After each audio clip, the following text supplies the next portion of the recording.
The afternoon sun cut through the windows of Apex Combat Academy in sharp angles, illuminating dust particles that drifted through air, thick with the smell of sweat and rubber mats.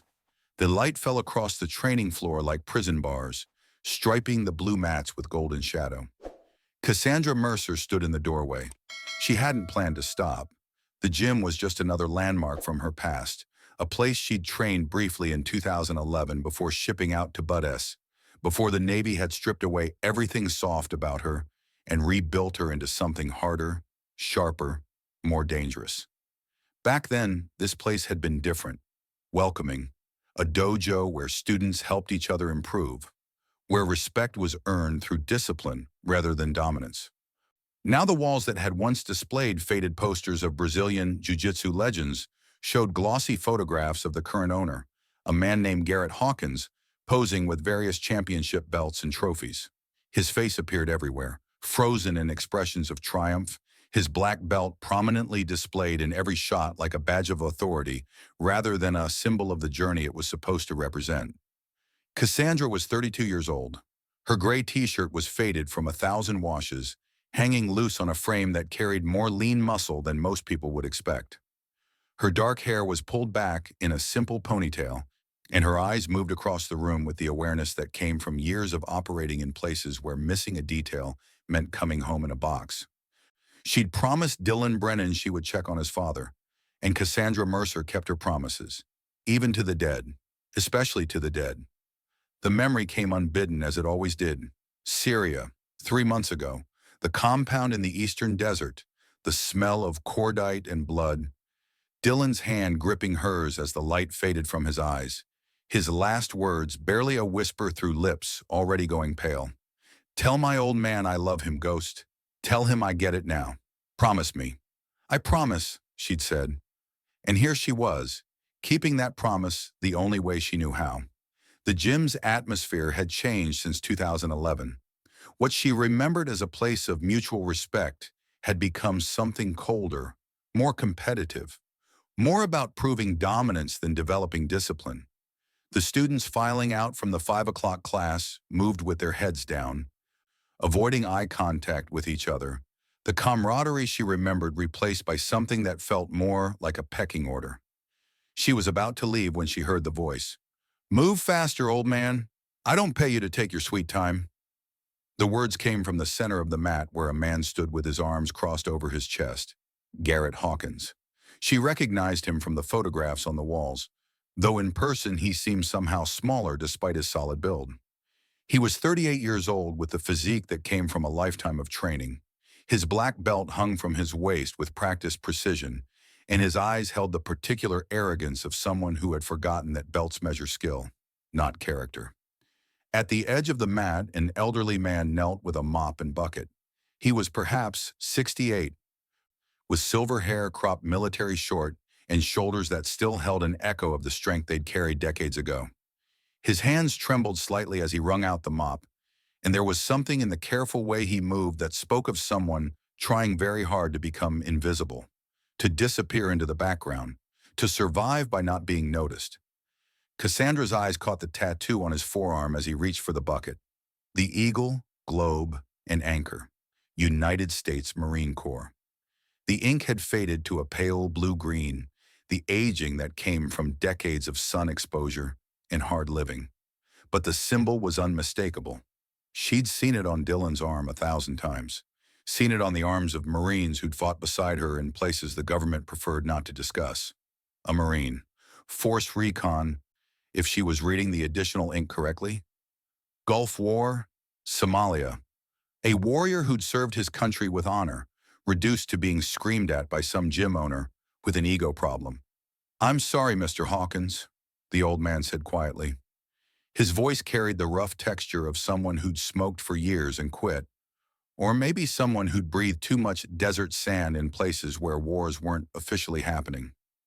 "You told me to clean before the 6 o'clock class. I'm just trying to—" "I told you to clean after everyone left." Garrett cut him off, his voice carrying the sharp edge of someone who enjoyed the sound of his own authority. "Can't you follow simple instructions? Or is that too complicated for you?" 3 students remained in the gym, pretending to adjust their gear while they watch the interaction with the guilty fascination of people who know they're witnessing something wrong but lack the courage to intervene. One of them, a young man who couldn't have been more than 22, caught Cassandra's eye and quickly looked away. There was something in his posture, the way he held himself, that suggested military background despite his youth. Army, probably, based on the bearing. She noticed how he occasionally touched the side of his head, an unconscious gesture that spoke of old injury. Garrett walked toward the old man, his bare feet slapping against the mat with deliberate weight meant to intimidate. Each step was a statement, a reminder of who held power in this space and who did not. When he reached the bucket, he didn't step around it. He kicked it, hard. Dirty water erupted across the mat, splashing over the old man's worn sneakers and the cuffs of his maintenance uniform. The bucket clattered on its side, rolling in a slow semicircle, before coming to rest against the wall, leaving a trail of gray water in its wake. "Now look what you did," Garrett said, his voice dripping with false disappointment. "Clean it up, and this time, try not to make a bigger mess." The old man didn't respond. He just knelt there, staring at the spreading pool of water, with the resignation that comes from having your dignity stripped away so many times, you've stopped expecting people to return it. His jaw worked slightly, like he was grinding his teeth, but he didn't speak, didn't protest, didn't defend himself. Cassandra recognized that look. She'd seen it in the eyes of prisoners of war. In the faces of civilians caught in conflict zones, people who'd learned that resistance only brought more pain. In the mirror sometimes in the months after operations that had cost more than anyone back home would ever understand. It was the look of someone who'd been broken down so far they'd forgotten they had the right to stand up. That was when she moved.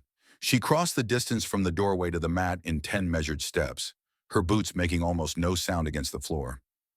The movement was automatic, the product of thousands of hours of training, economy of motion, no wasted energy, no telegraphing of intent. The three remaining students noticed her first, their conversations dying mid-sentence as this stranger in civilian clothes walked onto training space like she had every right to be there, like she belonged. Like the invisible rules that governed who could enter the sacred space of the mat didn't apply to her. Garrett noticed a moment later, turning with the irritated expression reserved for interruptions to his authority. "That's no way to treat a veteran," Cassandra said. Her voice was calm, level. It carried none of the anger that burned cold in her chest, the fury that had been building since the moment she'd watched Garrett kick that bucket. Her words were simple statements of fact, delivered with quiet certainty that came from years of operating in environments where emotional control meant the difference between mission success and mission failure. Especially not a Marine. Garrett's eyes swept over her, taking in the plain clothes, the lack of gym bag, the female features that immediately categorized her in his mind as someone who didn't belong in his world. His lip curled slightly, the automatic dismissal of someone who didn't fit his mental template of what a fighter should look like. "Who are you, his lawyer?" he asked, the mockery thick in his voice. "This is a fight gym, princess, not a charity." The old man looked up at Cassandra, and she saw it then. The shame. The kind that came from needing a job badly enough to endure this treatment. The kind that came from watching someone younger, stronger, more successful treat you like you're worthless, and knowing that if you speak up, you'll be looking for work at 68 years old in an economy that had already decided you were obsolete. But there was something else in his eyes too. Recognition. Not of her specifically, but of what she was, what she carried, the invisible weight that only those who'd served could see in each other. "I'm someone who recognizes disrespect when I see it," Cassandra replied. Garrett took a step closer to her. He was 6'1", perhaps 200 pounds of muscle and ego. He looked down at her 5'8" frame with the expression of a man utterly confident in his physical superiority. In his world, size determined hierarchy, strength determined worth. And this woman, this stranger who'd walked into his gym and dared to challenge him, was clearly neither big enough nor strong enough to matter. "Let me guess," he said, his voice dropping into a register that was supposed to sound dangerous. "You took a cardio kickboxing class once at the Y. Think you know martial arts? Think you're tough because you can punch a bag?" One of the students snickered. The young one with military bearing didn't make a sound. Cassandra held Garrett's gaze without blinking. In her peripheral vision, she could see the old man still kneeling by the spilled water, his hands frozen on the mop handle as he watched this exchange with growing concern. He was shaking his head slightly, trying to warn her away, trying to tell her this wasn't worth it. He didn't understand. Some things were always worth it. "I know enough to recognize a bully when I see one," she said. The word landed like a physical blow. Garrett's face flushed, a vein becoming visible at his temple. He was used to being called many things: champion, instructor, tough, uncompromising, a man who demanded excellence and accepted nothing less. But not that word. Never that word.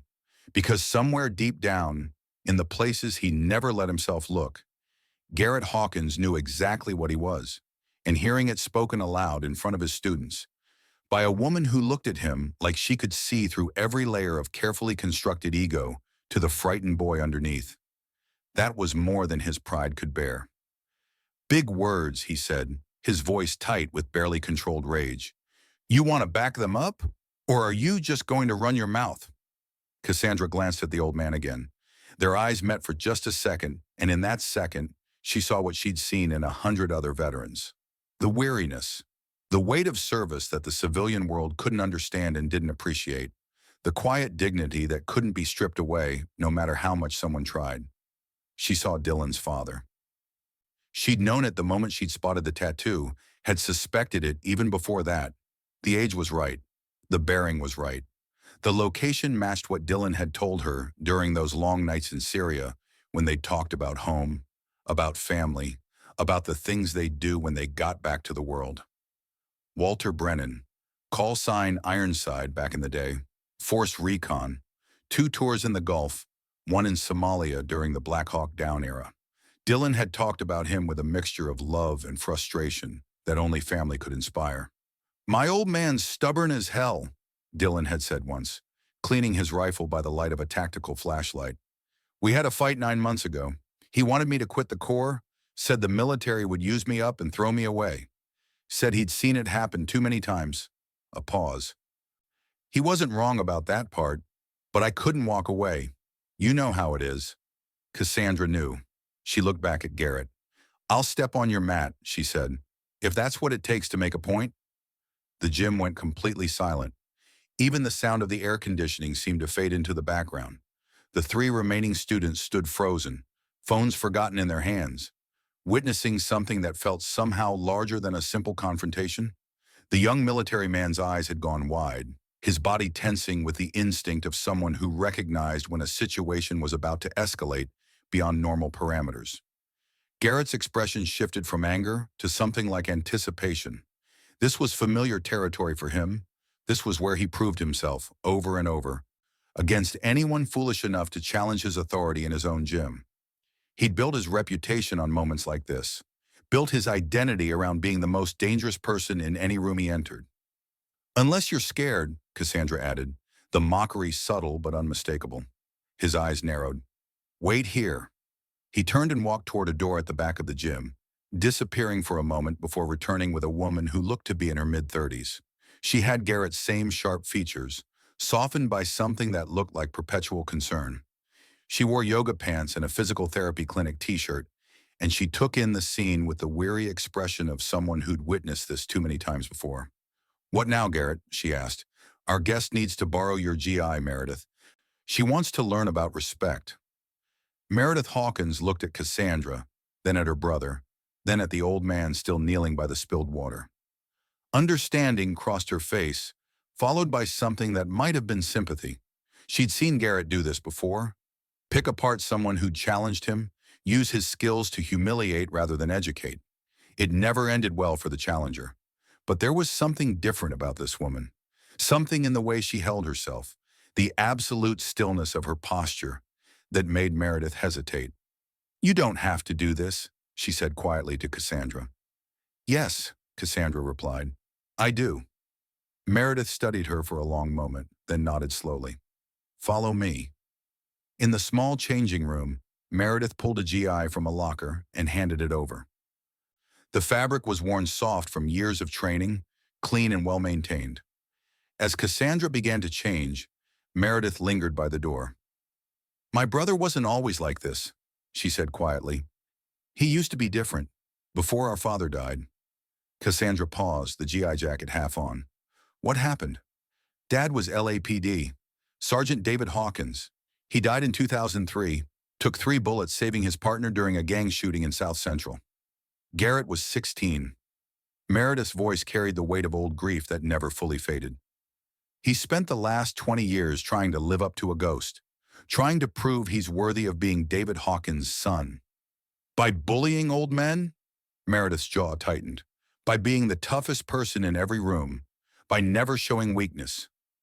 By making sure no one ever looks down on him the way they looked down on him at Dad's funeral, when everyone kept saying how proud David would have been, as if Garrett wasn't standing right there, already knowing he'd never measure up." Cassandra finished putting on the GI, tying the belt with practiced efficiency. "That old man out there is a Force Recon Marine. He served in Desert Storm in Somalia. He's probably seen more combat in a single deployment than your brother's seen in his entire life." "I know." Meredith's voice was barely above a whisper. "I saw his tattoo. I've tried to tell Garrett, but he doesn't listen.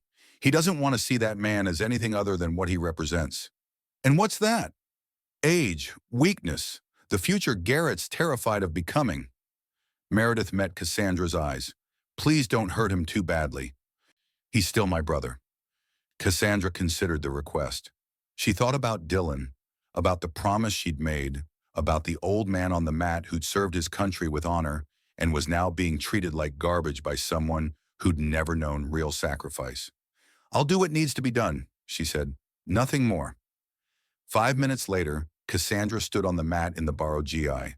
The fabric fit almost perfectly, worn soft from years of training, carrying the faint smell of detergent and old sweat. Garrett had changed into his own GI, the black belt retied with the precise movements of ritual, each fold and wrap a reminder of the rank he'd earned and the authority he believed it gave him. The 3 students had positioned themselves along the wall, phones out, ready to record. Word had spread somehow, and a few more people had filtered in from the parking lot.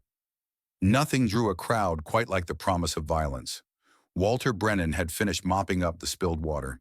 He stood near the wall now, the bucket and mop abandoned beside him. His hands were clasped in front of him, knuckles white with tension. He was watching Cassandra with an expression she couldn't quite read. Concern, certainly, but something else too. Something that looked almost like hope, quickly suppressed, as if he'd learned long ago that hope was just another path to disappointment. Garrett began warming up with practiced movements, rolling his shoulders, bouncing on his toes, making sure everyone could see the fluid power in his frame. He was good. Cassandra could see that immediately. His movements were efficient, backed by years of training and competition. He'd built his entire identity around being the most dangerous person in any room he entered. He had no idea what he was dealing with. Cassandra didn't warm up. She simply stood on the mat, breathing steadily, letting her heart rate settle into the calm rhythm she'd learned to maintain under circumstances far more stressful than this. In her mind, she wasn't in a gym in San Diego. She was in a compound in eastern Syria, Dylan Brennan bleeding out 6 feet away, while insurgents closed in from 3 directions. She was in the cold waters off Virginia Beach during Hell Week, hypothermia setting in, while instructors screamed that she'd never make it.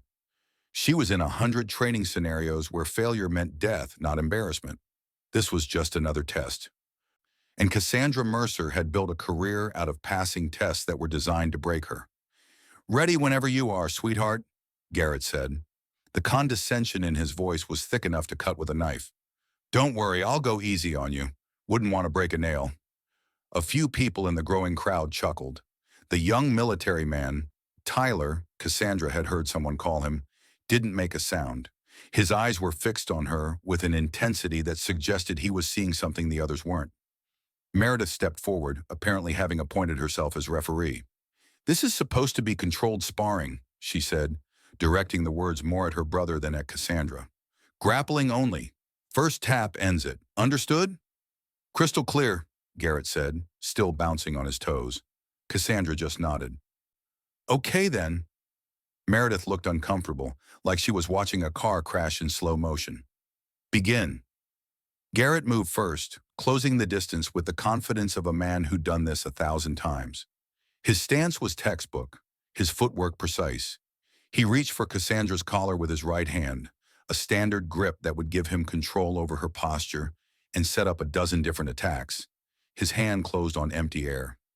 Cassandra had shifted, a movement so economical it barely looked like she'd moved at all. But suddenly she wasn't where Garrett had expected her to be. His grip found nothing, and his forward momentum carried him slightly off balance. Not much, just enough. He recovered immediately, resetting his stance. The smile had faded from his face, replaced by concentration.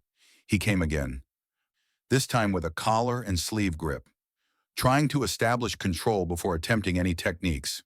Cassandra allowed the collar grip, let him think he had something. Then as he began to pull her forward to set up a throw, she moved. Her weight shifted in a way that disrupted his base. Her hips angled so that his pulling motion became ineffective. When he tried to adjust, she was already somewhere else, and his sleeve grip slipped free. Garrett stepped back, breathing slightly harder. The crowd was murmuring now. They'd expected dominance. They'd expected their instructor to overwhelm this stranger in the first 30 seconds. But 45 seconds had passed, and he hadn't landed a single technique. "Fight back," Garrett said, his voice carrying an edge of frustration. "Or are you just going to run away?" Cassandra didn't respond. Her breathing remained steady, her expression calm. She was reading him now, cataloging his patterns, identifying the tells that preceded each attack. Every fighter had them: the slight drop of the shoulder before a throw, the shift of weight before a takedown. Garrett was skilled, but he'd spent his entire career in sport grappling. Rules, referees, weight classes, time limits, points and medals and rankings. Cassandra had spent her career in places where the only rule was survival. Garrett came in harder this time, frustration overriding some of his technical precision. He shot for a double-leg takedown, a wrestler's attack designed to drive through his opponent and put them on their back. It was fast, explosive, the movement that had probably won him dozens of matches. Cassandra sprawled. The technique was textbook perfect. Her hips drove back. Her weight descended onto Garrett's shoulders. Suddenly, he was carrying all of her mass while trying to complete a takedown that required mobility he no longer had. He strained, trying to power through, but Cassandra's base was immovable. Then she moved. Her right arm slipped under his armpit. Her left arm wrapped around his back. Her body shifted with fluid precision that spoke of movements practiced 10,000 times. And Garrett felt his entire world tilt as she spun to his back. The students along the wall leaned forward. This was technique they'd never seen before. Cassandra's legs wrapped around Garrett's torso in a body triangle, one calf locked behind the opposite knee, creating a vise of pressure that compressed his rib cage and made it difficult to draw a full breath. Her right arm snaked around his neck. Not in a choke yet, just establishing the position. Her left hand gripped her right wrist, completing the structure. Garrett had been in bad positions before. Every grappler had. But there was something different about this. The pressure was immense, perfectly distributed, and utterly inescapable. He tried to peel her legs apart. Couldn't. Tried to turn into her. Couldn't. Tried to buck her off. Couldn't. Her body felt like it was made of cables and concrete. Every point of contact a source of pressure that made his options narrow with each passing second. "Tap," Cassandra said quietly. Her voice was calm, almost gentle. "Before you pass out." Garrett's face was turning red. 15 seconds had passed since she'd taken his back. 15 seconds in which he'd been utterly unable to escape or improve his position. His pride screamed at him to resist, to tough it out, to prove he was stronger than this woman who'd walked into his gym and challenged him. But his body was sending different signals. His breathing was labored. His vision was starting to narrow at the edges. And there was something in the absolute control she had over him that spoke of levels he hadn't even known existed. He tapped. 3 quick strikes against her forearm, the universal signal of submission. Cassandra released him instantly. Her legs unwrapped, her arms withdrew, and she moved away from him with the same fluid efficiency she'd demonstrated throughout the engagement. She stood up, her breathing barely elevated, and extended a hand to help him up. Garrett ignored the hand. He rolled to his knees, gulping air, his face flushed with exertion and humiliation. The gym was absolutely silent. Phones were still recording, capturing every moment of their instructor being dominated by a woman they'd been watching with skepticism 90 seconds ago. He stood up on his own, his legs slightly unsteady. When he looked at Cassandra, there was something new in his eyes. Not respect, not yet, but the first crack in his certainty. The first hint that maybe, just maybe, his worldview wasn't as solid as he'd believed. "Where the hell did you learn that?" he asked. Cassandra's expression didn't change. "Here and there. Military bases, mostly."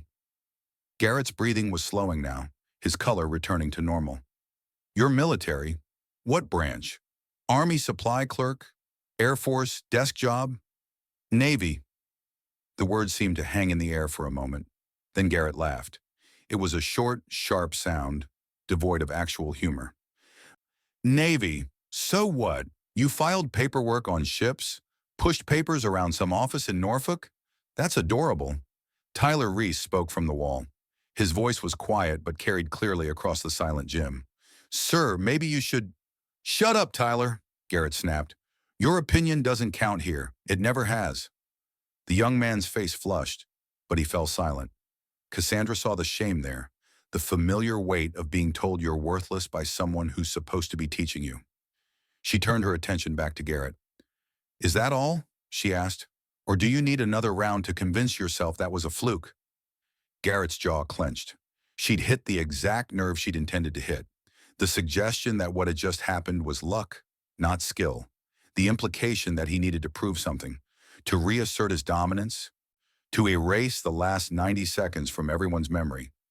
"Actually," he said slowly, his voice dropping into something harder, more dangerous, "I think we need to do this properly. No GI, no rules, MMA sparring. Tomorrow, 6 p.m. He stepped closer to her, using his height to try to intimidate. It didn't work. "Unless you're scared." Cassandra glanced at Walter Brennan by the wall.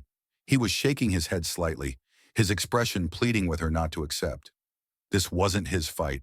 He'd survived 68 years by keeping his head down, by enduring humiliation rather than risking confrontation. He didn't want her to get hurt on his behalf, but Cassandra had made a promise to a dead Marine, and that promise extended beyond just checking on Walter Brennan. It extended to protecting him, to standing up for him when he'd been ground down too far to stand up for himself, to being the warrior that Dylan would have been if he'd lived long enough to come home. "One condition," she said. Garrett crossed his arms. "What's that?" "When I win, you apologize to Mr. Brennan, here, publicly, in front of all your students, and you treat your staff with the respect they deserve." The old man made a small sound, something between a gasp and a protest. Garrett looked at him, then back at Cassandra, and smiled. It was the smile of a predator who'd just been offered exactly what he wanted. "When you win," he repeated, savoring the words. "Honey, you got lucky once, that's all. Tomorrow I'll show you where women really belong, and it's not on a combat mat." "We'll see." Cassandra began removing the GI, folding it neatly despite the adrenaline still coursing through her system. Training, discipline, the small rituals that kept you grounded when violence threatened to overwhelm thought. Meredith approached her quietly. "That was impressive," she said, her voice low enough that only Cassandra could hear. "But tomorrow he won't hold back. He'll hurt you if he can. His pride won't let him do anything else." "I know." "Then why do it?"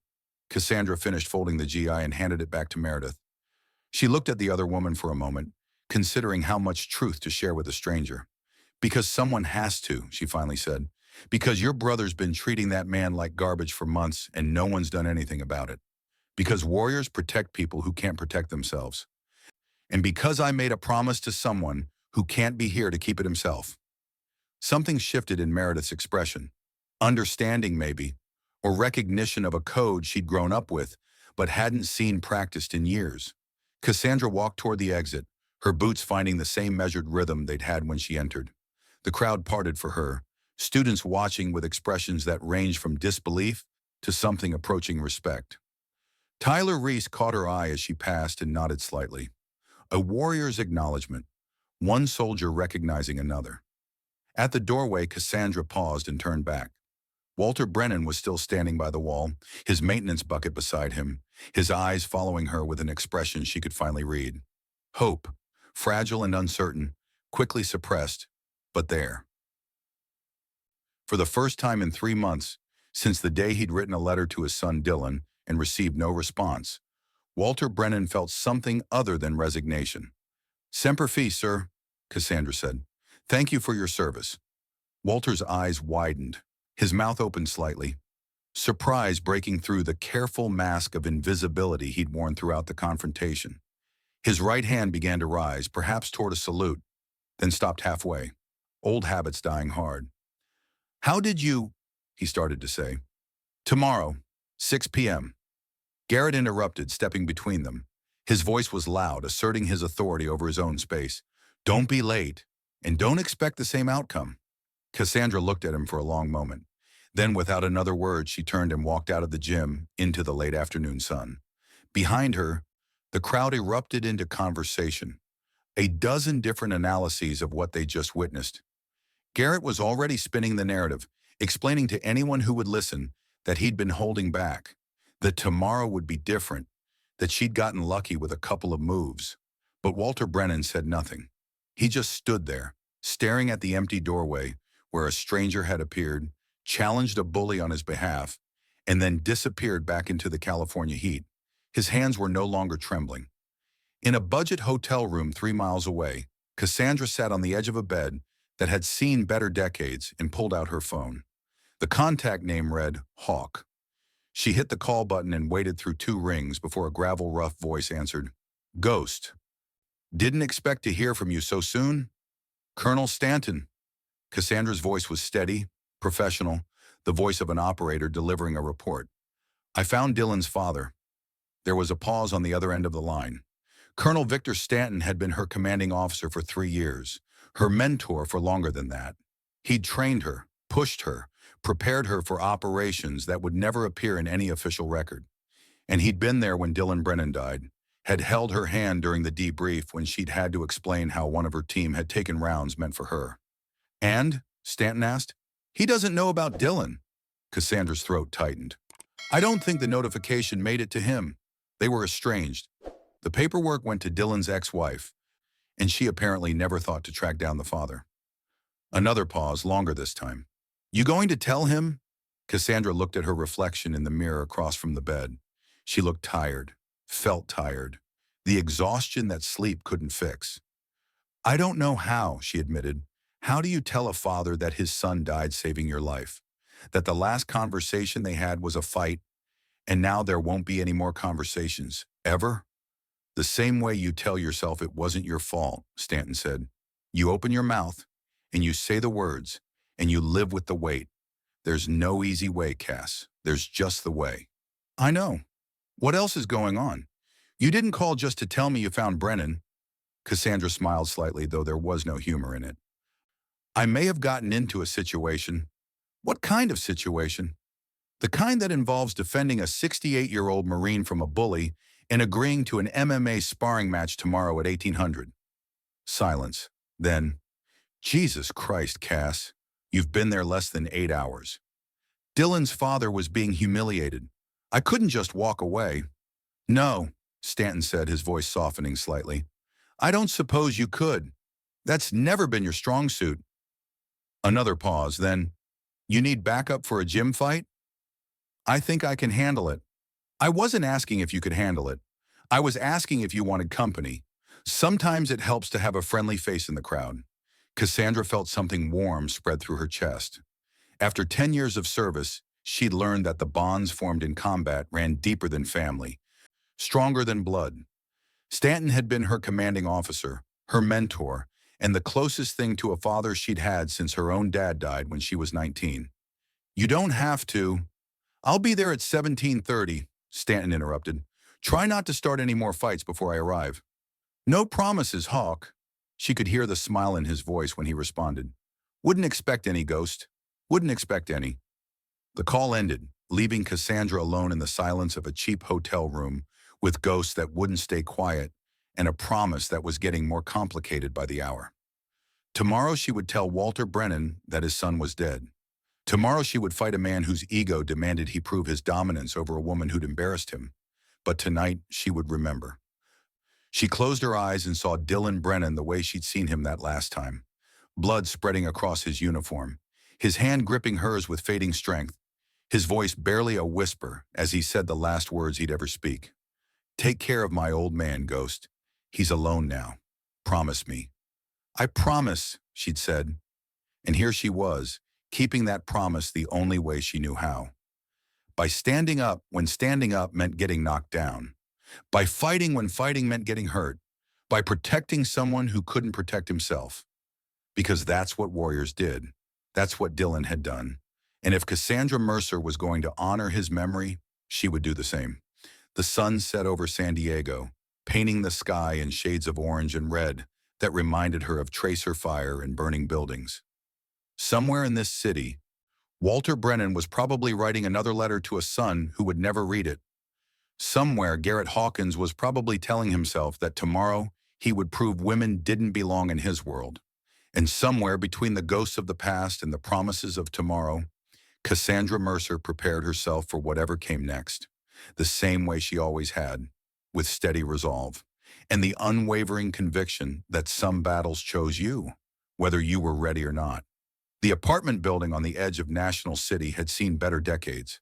Paint peeled from the exterior walls in long strips, exposing the gray concrete beneath like wounds that had never properly healed.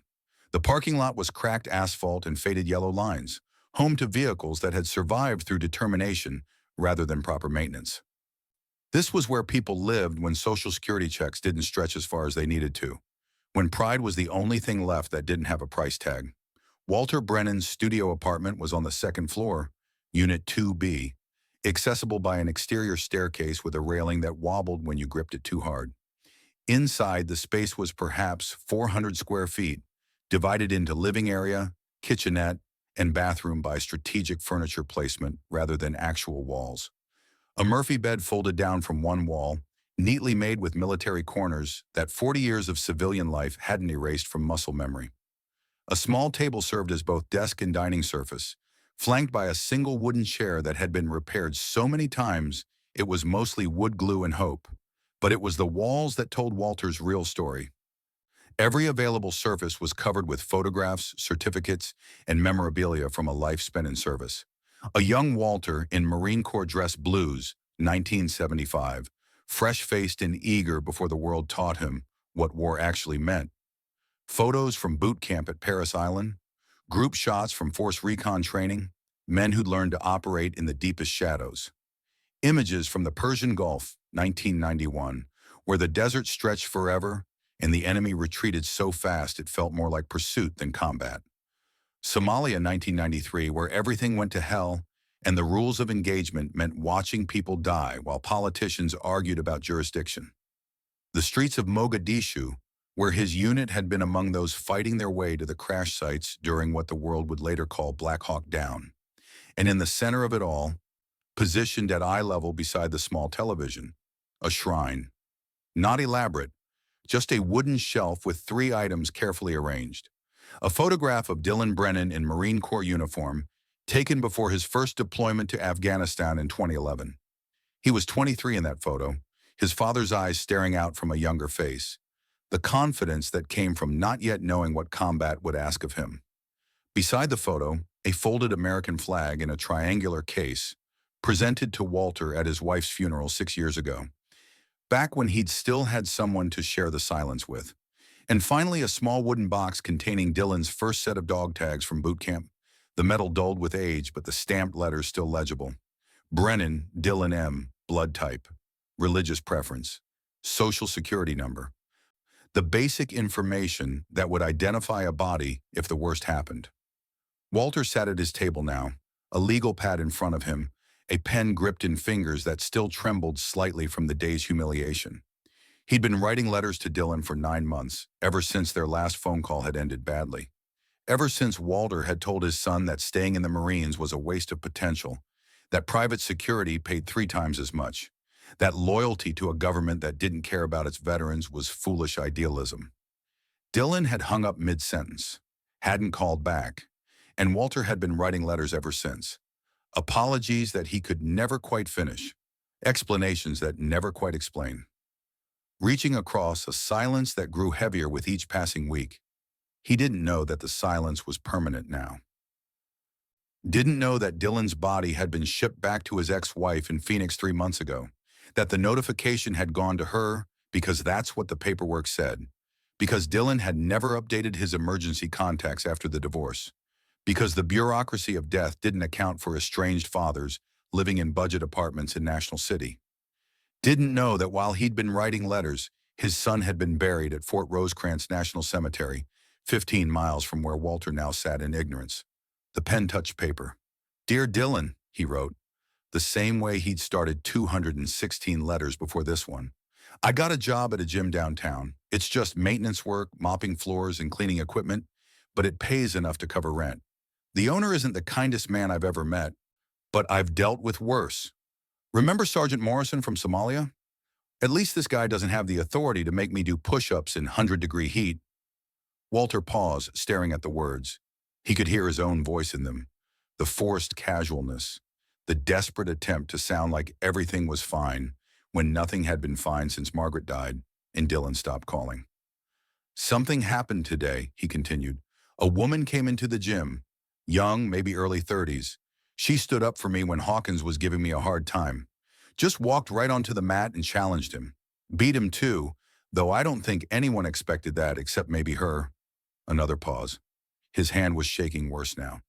"She looked at me and said, 'Semper Fi,' like she knew, like she could see what I was before all this, before I became just another old man mopping floors. I don't know who she is or why she cared, but for a moment, Dylan, I felt like I used to feel, like I still mattered." He set the pen down and stared at the words. They felt inadequate, like everything else he'd tried to say over the past 9 months. How do you apologize for decades of emotional distance?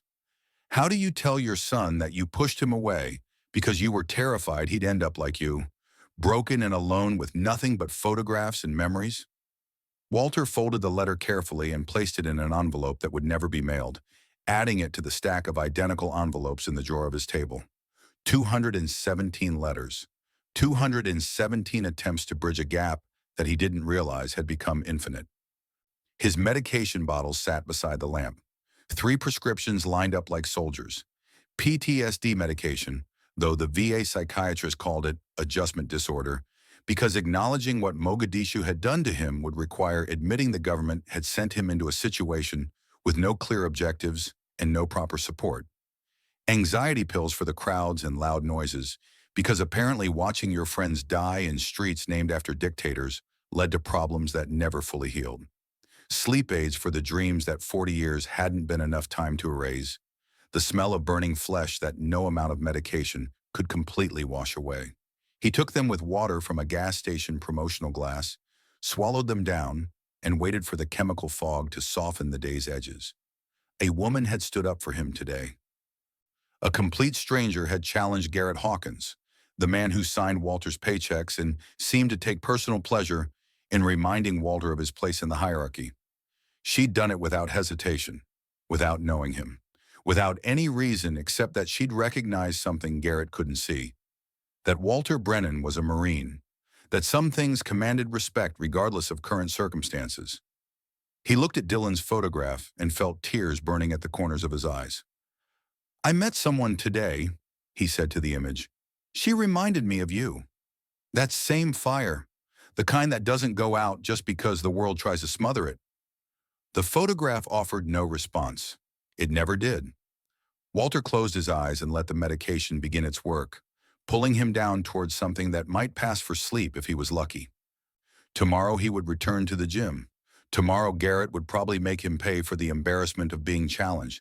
Tomorrow would be like every other day, a slow erosion of dignity measured in mop strokes and condescending remarks. But tonight, for just a moment, he remembered what it felt like to have someone stand beside him. And in that memory there was something that felt dangerously close to hope.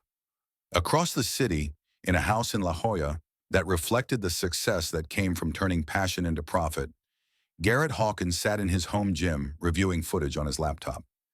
The video was from a student's phone, shaky but clear enough to show every detail of his engagement with the woman who'd walked into his gym and made him look weak.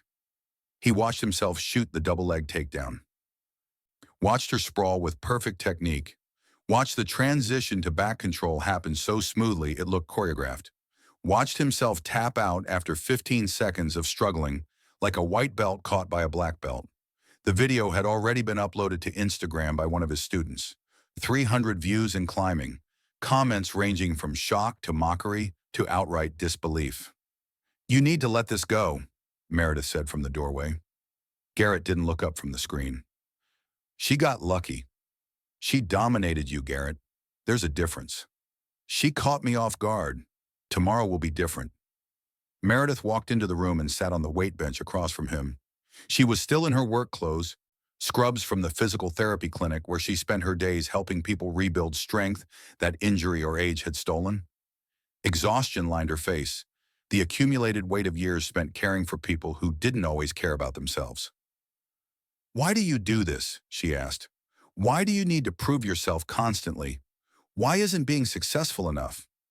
Garrett closed the laptop harder than necessary. "I'm not proving anything. I'm defending my reputation."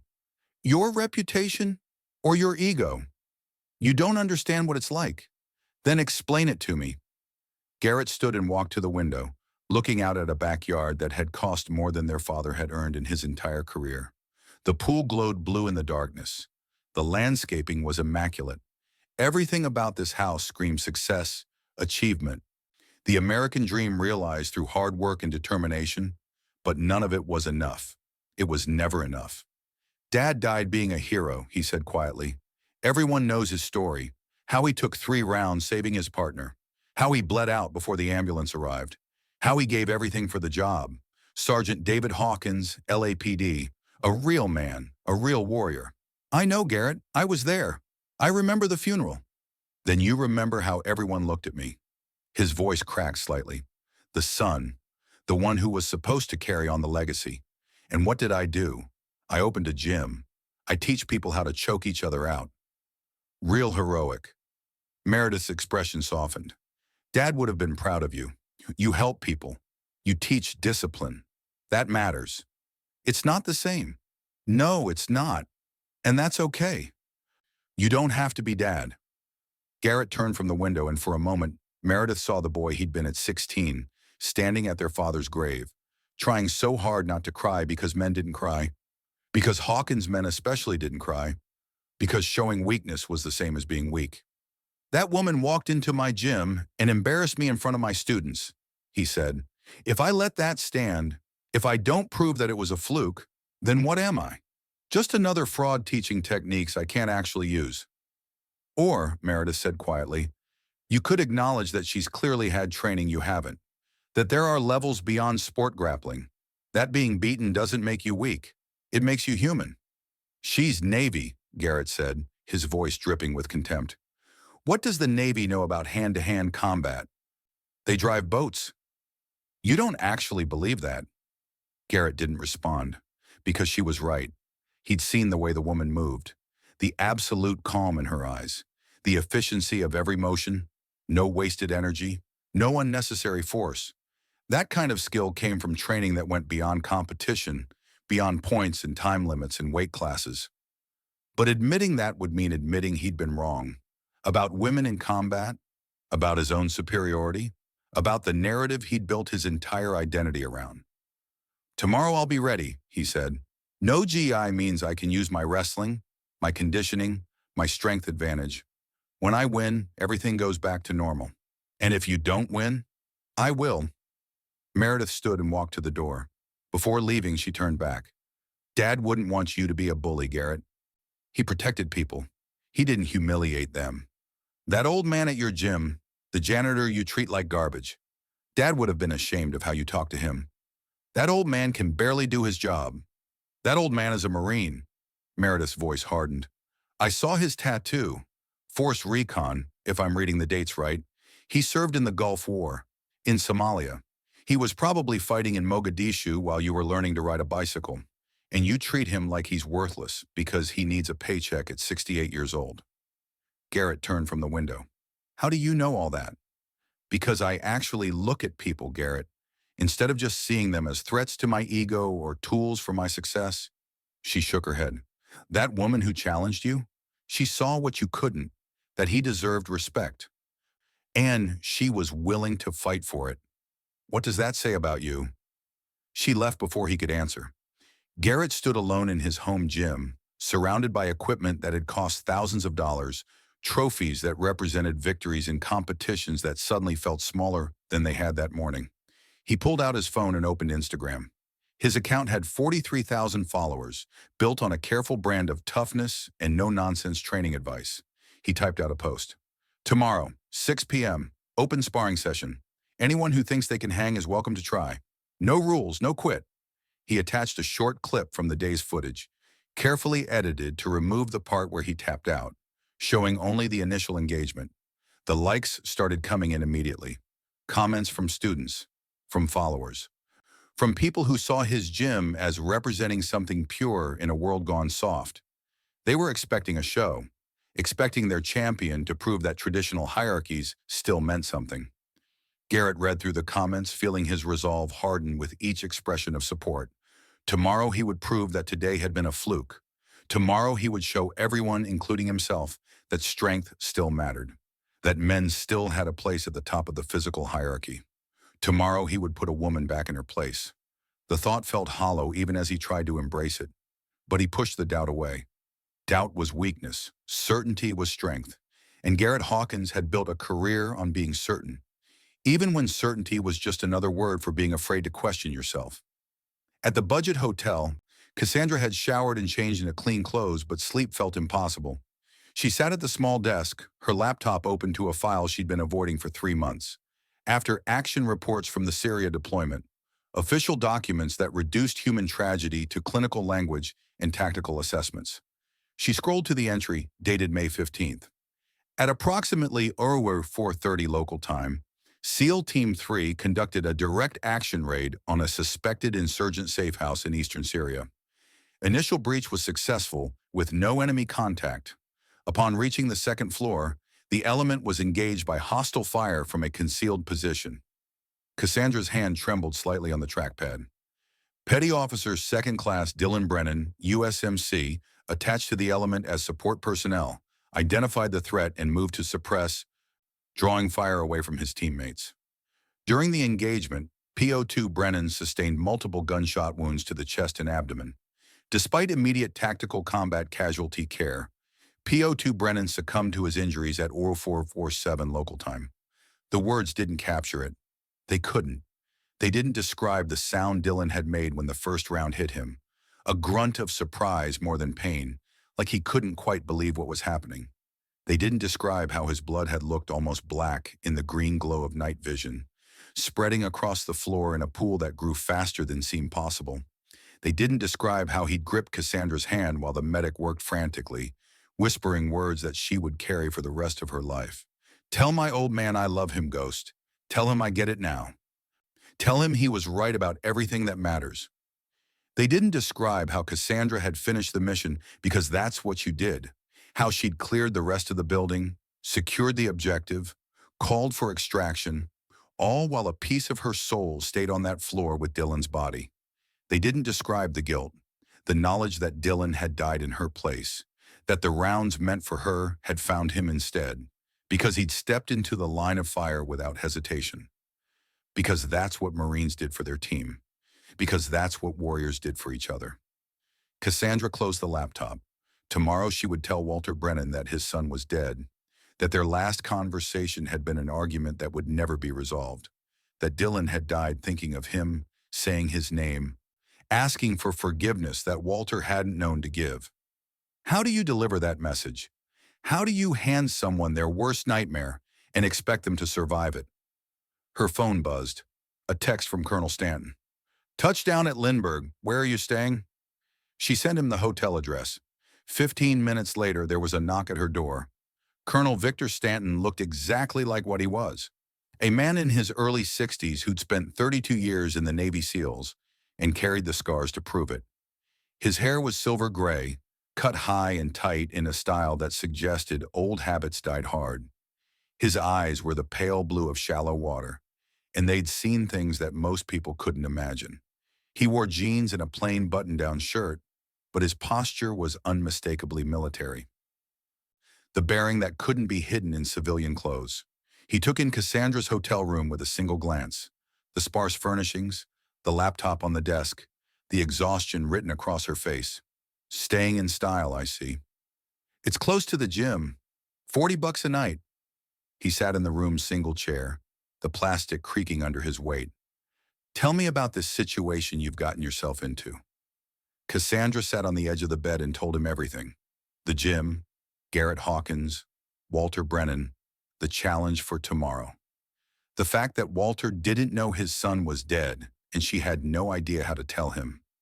Stanton listened without interrupting, his expression revealing nothing until she finished. Then he was quiet for a long moment. The silence that came from processing complex information and considering multiple angles simultaneously. You know Dylan's ex-wife won't care that you checked on Walter, he finally said. She remarried, moved on.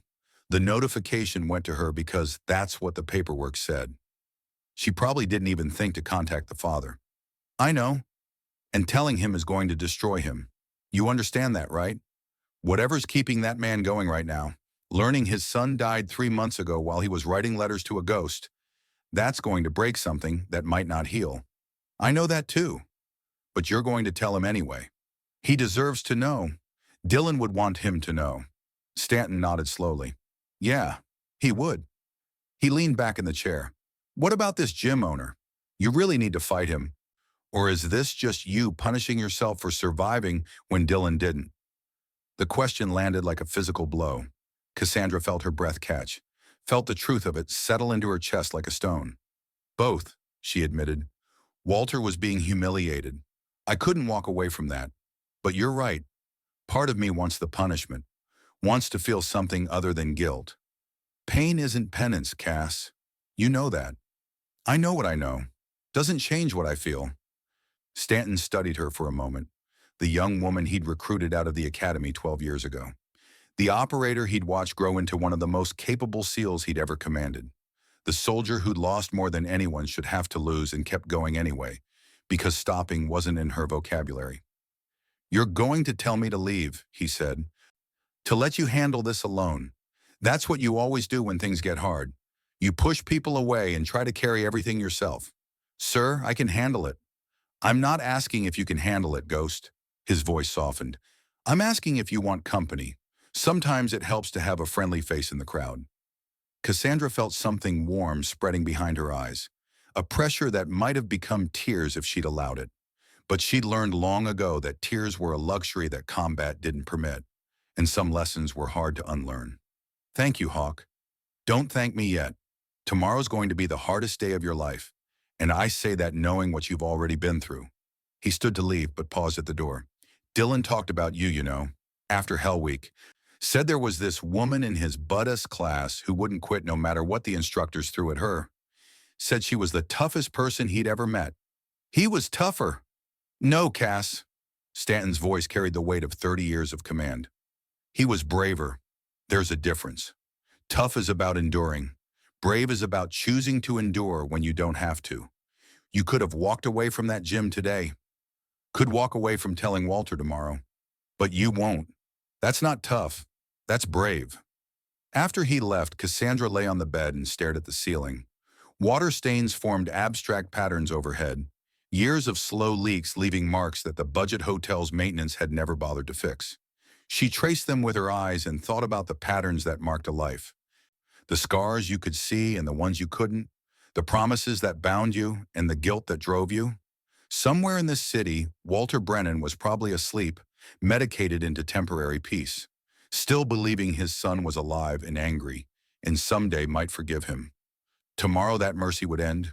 Tomorrow Cassandra would deliver the message that would shatter whatever fragile hope Walter had been surviving on.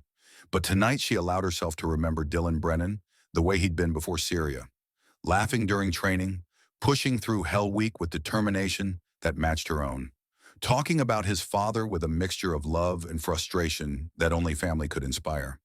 "I'll take care of him," she whispered to the ceiling. "I promise." And in the morning she would begin keeping that promise. The only way she knew how, with truth, even when truth was the cruelest thing she could offer. The morning arrived with coastal fog that turned San Diego into a collection of gray shapes and muted sounds. Cassandra had been awake since 5, old habits pulling her from sleep before her body was ready to give it up. She'd run 8 miles through streets still empty of traffic, pushing her pace until her lungs burned and her legs screamed, trying to outrun thoughts that had no interest in being left behind. By 9, she was showered and dressed, sitting in a coffee shop 2 blocks from Apex Combat Academy, watching the entrance through the window while pretending to read news on her phone. Students began arriving around 10 for the morning classes.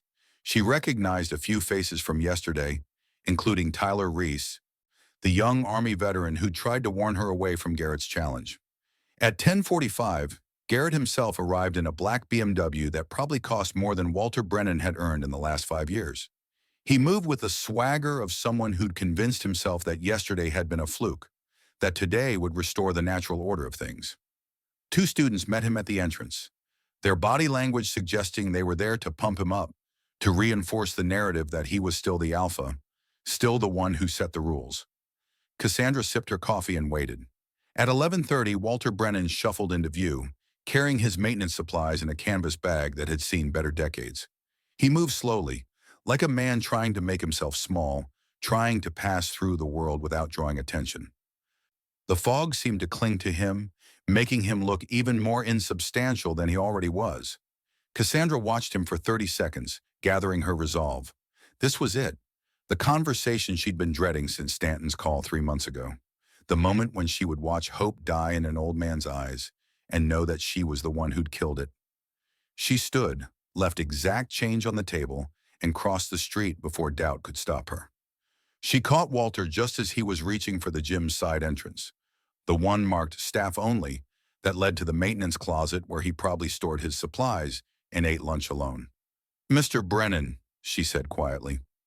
He turned, surprise flickering across his weathered face. Recognition followed a moment later. "You're the woman from yesterday, the one who—" He stopped, glancing toward the gym's front entrance. "You shouldn't be here. Garrett's been telling everyone about tonight. He's angry, really angry." "I know. That's not why I'm here right now." Walter looked at her more carefully, and something in her expression made his own face shift from concern to wariness. "What's wrong? Is there somewhere we can talk? Somewhere private? I don't understand." "Please, Mr. Brennan. It's important." The wariness deepened into something approaching fear, the fear that comes from knowing, on some level, that the news you've been dreading is finally about to arrive. "This is about Dylan, isn't it?" His voice cracked slightly. "You knew him. Yesterday, before Garrett interrupted, you were going to tell me something." Cassandra felt her throat tighten. This was the moment. The one she'd been dreading since Colonel Stanton's phone call 3 months ago, when she'd learned that Dylan's notification had gone to his ex-wife, and somehow Walter had been left out of the loop. The moment when she would have to watch hope die in an old man's eyes. "There's a park 2 blocks south," she said. "Can you spare 15 minutes? Walter set down his canvas bag. His hands were shaking again, worse than yesterday. He looked at her with eyes that already knew, that had known since the moment she'd asked to speak privately. "He's dead, isn't he?" The words came out flat, emotionless, the voice of a man who'd spent 40 years learning to receive casualty reports. "My son is dead." The words hung in the fog between them. Cassandra wanted to soften it, to ease into the truth with careful phrasing and gentle preparation. But Walter Brennan was a Marine. He'd faced hard truths before. Lying to him now, even with kindness, would be the greater insult. "Yes, sir," she said. "I'm sorry." Walter's knees buckled slightly. He caught himself against the wall, one hand pressed flat against the rough stucco, while his breath came in short, sharp gasps. "When?" "May 15th, 3 months ago. Syria. 3 months. The words came out as barely more than a whisper. "He's been dead for 3 months and nobody told me." The notification went to his ex-wife. "You weren't listed as next of kin. The system failed you, sir. I'm sorry." Walter pushed off from the wall and began walking. Not toward the park, not toward the gym, just walking, like a man who needed to move or collapse. Cassandra followed, matching his pace, giving him space while staying close enough to catch him if he fell. They ended up at the park anyway, a small square of grass and playground equipment surrounded by chain-link fence, empty at this hour on a Tuesday morning. Walter sat heavily on a bench that faced the swing set, staring at nothing, his face the color of old concrete. Cassandra sat beside him and waited. She'd learned in the aftermath of Dylan's death that sometimes the kindest thing you could offer someone was silence, space to process the impossible, time to let the world reshape itself around an absence that couldn't be filled. "How?" Walter finally asked. His voice was steady now, controlled, the Marine taking over from the father. "How did he die?" "We were conducting a raid on a suspected insurgent safe house. Dylan identified a threat that I missed. He drew fire to protect the team, took 3 rounds to the chest and abdomen. Our medic did everything possible, but the wounds were too severe." "Did he suffer?" Cassandra considered lying, considered telling Walter that Dylan had died instantly, that there had been no pain, no fear, no awareness of what was happening. But she'd already decided that Walter deserved truth, not comfort. "Yes, sir, but not for long. Maybe 3 minutes from first shot to the end. He was conscious. He knew what was happening." Walter's hands clenched into fists on his knees, the knuckles going white with pressure. "Did he say anything?" This was the moment Cassandra had been dreading most, because what Dylan had said in those final 3 minutes would either save Walter or destroy him, and there was no way to know which until the words were spoken. "No. He asked me to tell you that he loved you." Her voice was steady, careful, each word placed with precision, "that he understood why you fought, that he never stopped looking up to you." Walter made a sound that might have been a laugh or a sob, something caught between disbelief and desperate hope. "You're lying, trying to make me feel better." "No, sir." Those were his exact words. "Tell my old man I love him. Tell him I get it now. Tell him he was right about everything that matters." "I wasn't right." Walter's voice cracked. "I told him he was wasting his life. Told him the Marines would use him up and throw him away. We fought for an hour on the phone, and I said terrible things. He knew you were scared. He told me about that conversation. Said his father had seen what war did to people and didn't want that for his son. Said it came from love, even if it sounded like anger." Walter turned to look at her for the first time since sitting down.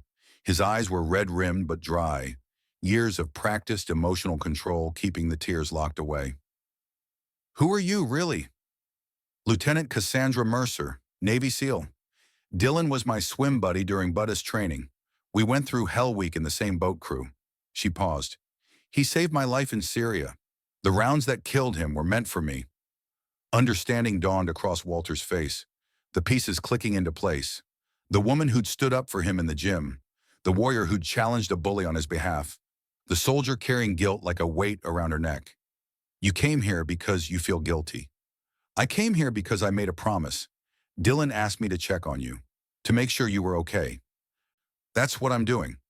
"By telling me my son died 3 months ago while I was writing him letters, while I was sitting in that apartment waiting for him to call?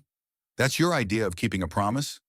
The anger in his voice was justified, expected, easier to handle than grief would have been. Cassandra let it wash over her without responding, without defending herself. She deserved whatever he needed to give her. Walter stood abruptly. "I need to go. I have a job. Bills don't stop just because your world ends." "Mr. Brennan, don't." He held up one hand. "Don't tell me it gets easier. Don't tell me time heals. Don't give me any of that crap people say when they don't know what else to say." "I wasn't going to." Cassandra stood to face him. "I was going to tell you that Dylan was the bravest man I ever served with.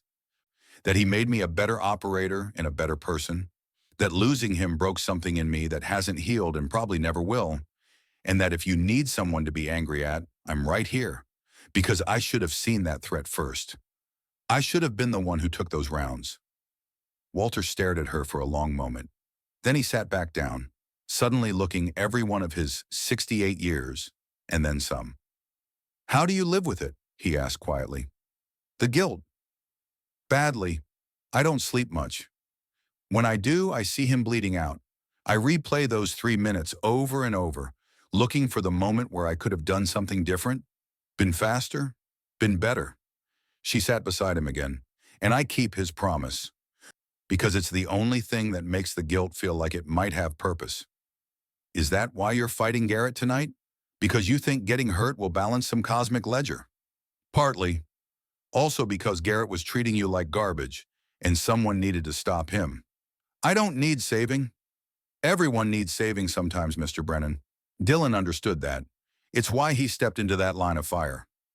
Walter was quiet for a long time, staring at the empty swing set while the fog began to lift and the morning sun tried to burn through.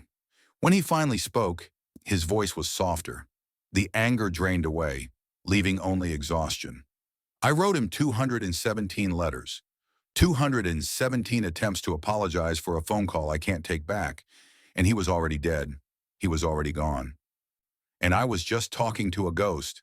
He knew you loved him before that phone call. After it, always.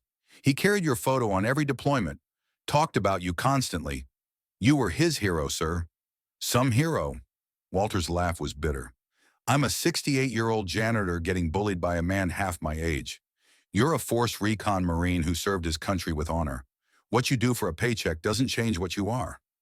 Walter turned to look at her again. Why does Garrett hate me so much? I've never done anything to him except try to do my job. Because you remind him of something he's afraid of. Getting old, being weak, needing help. Men like Garrett build their entire identity around being the strongest person in the room. Anyone who threatens that, even just by existing, becomes a target. And you're going to fight him to prove a point. I'm going to fight him because I made you a promise that he'd apologize, that he'd treat you with respect. And I keep my promises. Like the promise you made to Dylan. Exactly like that. Walter stood again, slower this time. I need to get to work. Garrett will be angry if I'm late. You don't have to go back there. I can help you find another job. Somewhere you'll be treated like a human being. I'm not a charity case, Lieutenant. No, sir. You're a Marine. And Marines help each other. That's not charity. That's brotherhood. Something shifted in Walter's expression. Not acceptance, not yet, but maybe the first crack in the wall he'd built around himself. Will you be there tonight? At the fight? Yes, sir. Good. He straightened his shoulders slightly. The Marine coming back, pushing through the grief. I want to watch you knock some sense into that arrogant son of a bitch. The ghost of a smile crossed Cassandra's face. I'll do my best, sir. And after you've proven whatever you're trying to prove, we'll figure out what comes next. Together. Walter nodded slowly. He started to walk away, then stopped and turned back. Lieutenant Mercer. Yes, sir. Thank you. For telling me. For keeping your promise. For being there when my son needed someone. I wish I'd been faster. So do I. His voice cracked slightly. But you weren't. And he made his choice. Don't dishonor it by pretending you had control over what he decided to do. Then Walter Brennan walked away, his shoulders a little straighter than they'd been, heading toward a job that diminished him, but that he would do anyway because pride and bills required it. Cassandra sat alone on the bench and allowed herself exactly 60 seconds of grief. 60 seconds to feel the weight of what she'd just done, the pain she'd caused, the hope she'd extinguished. 60 seconds to acknowledge that telling Walter had hurt worse than taking the rounds that killed Dylan would have. Then she stood, squared her shoulders, and began the final preparations. Tonight she would fight, and tomorrow whatever came next. But right now the promise had been kept, the truth had been told, and somewhere in the fog lifting over San Diego, Dylan Brennan's ghost could finally rest, knowing that his father knew, knowing that he was loved, knowing that the last words he'd spoken had been delivered exactly as he'd asked. The hours between noon and evening stretched and compressed simultaneously. Cassandra returned to her hotel, mechanically checked her gear, and tried not to think about Walter's broken expression. At 1700, she began the walk to Apex Combat Academy. Colonel Stanton met her outside, his presence steady and reassuring. He didn't offer words of encouragement or tactical advice. He simply walked beside her, a reminder that she wasn't alone, that warriors faced their battles together, even when one of them had to step into the arena alone. The sidewalks were busier now, people heading home from work, tourists wandering toward the waterfront. Cassandra moved through them like a ghost, present but separate, her mind already in the gym, already feeling the rhythm of combat. The calculations of distance and timing that had become second nature. By 1730, Apex Combat Academy was packed. Word had spread through the local MMA community, amplified by Garrett's Instagram post and the promise of violence. Perhaps 60 people crowded into a space designed for 30, lining the walls, sitting on equipment, phones already out and recording. Walter Brennan stood in his usual spot by the maintenance closet. His eyes found Cassandra's across the room. He nodded once. A warrior's acknowledgement, a father's gratitude. And Cassandra nodded back, ready for whatever came next. The air inside Apex Combat Academy was thick with anticipation. 60 bodies packed into a space designed for 30, their collective body heat raising the temperature despite the air conditioning working overtime. The smell of sweat and rubber mats mixed with the sharp tang of adrenaline, that particular scent that preceded violence. Cassandra stood at the edge of the mat, her body loose and ready. She wore compression shorts and a fitted athletic top, her hands wrapped with the precision of someone who'd done it 1,000 times before. Her dark hair was pulled back tight, nothing that could be grabbed, nothing that could obstruct her vision. Across the mat, Garrett Hawkins bounced on his toes, throwing combinations into the air. Each punch was crisp, powerful, designed to remind everyone watching why they'd paid their monthly dues to train under him. He'd spent the last 24 hours convincing himself that yesterday had been an aberration, a fluke, a moment of carelessness that wouldn't be repeated. Tonight he would restore the natural order. Tonight he would prove that strength still meant something. Tonight he would put this woman in her place. The crowd lined every wall, phones raised like offerings to the digital gods of social media. Students who'd trained under Garrett for years stood shoulder to shoulder with newcomers who'd heard about the challenge through Instagram. Local MMA fighters who'd come to see if the rumors were true. Curious onlookers who simply wanted to witness whatever was about to happen. Colonel Stanton had positioned himself near the door, his pale eyes scanning the room with the tactical awareness of 30 years in special operations. He wasn't here to interfere. He was here to witness, to support, to be a friendly face in a crowd of strangers. And in the corner by the maintenance closet, Walter Brennan stood with his hands clasped in front of him. He changed out of his work clothes into clean jeans and a button-down shirt, as if attending a formal event rather than a gym fight. His silver hair was neatly combed. His posture was straighter than it had been in months. He looked like a man who'd found something worth standing tall for. Meredith Hawkins stepped onto the mat, her expression tight with concern. She'd tried one more time to talk her brother out of this, had argued that nothing good could come from fighting a woman in front of cameras that would broadcast every moment to the world. But Garrett's pride had been wounded, and wounded pride was immune to reason. "Listen up," Meredith called out, her voice carrying over the crowd noise. "This is supposed to be controlled sparring. MMA rules. No strikes to the back of the head, no eye gouging, no fish hooking, no groin strikes. First tap or verbal submission ends it." She looked at her brother, then at Cassandra, then back to the crowd. "Everyone understand?" Garrett nodded sharply, still bouncing, still throwing shadow punches. Cassandra simply raised one hand in acknowledgement. "Touch gloves and—" Garrett didn't wait for her to finish. He exploded forward the instant Cassandra's hand started to rise, closing the distance with a blitzing combination designed to overwhelm before she could set her stance. A right cross aimed at her jaw, a left hook targeting her temple, an overhand right thrown with every intention of ending the fight in the first 3 seconds. The crowd gasped. Cassandra wasn't there. She'd slipped the first punch by millimeters, the displaced air brushing past her cheek. Pivoted inside the second, using the momentum to create an angle that took her out of the path of the third. Her movement was fluid, economical, the product of thousands of hours of training in environments where a missed block meant a bullet, not a bruise. Garrett's combination hit nothing but air. His forward momentum carried him slightly off balance, and before he could reset, Cassandra had circled to his flank. She didn't attack, didn't press the advantage, simply repositioned and waited. The crowd murmured. This wasn't what they'd expected. Garrett reset his stance, breathing harder than he should have been after a single exchange. The adrenaline was burning hot in his veins, making his heart race, making his muscles tight with tension. He was used to opponents who stood and traded, who tried to match his power with their own, who played his game by his rules. This woman wasn't playing any game he recognized. He came again, more measured this time. A jab to test her reflexes, a leg kick to compromise her base, a level change that threatened a takedown while setting up an uppercut. Cassandra read each movement before it happened. The jab she parried with a subtle deflection that redirected his arm past her shoulder. The leg kick she checked with her shin, absorbing the impact without flinching.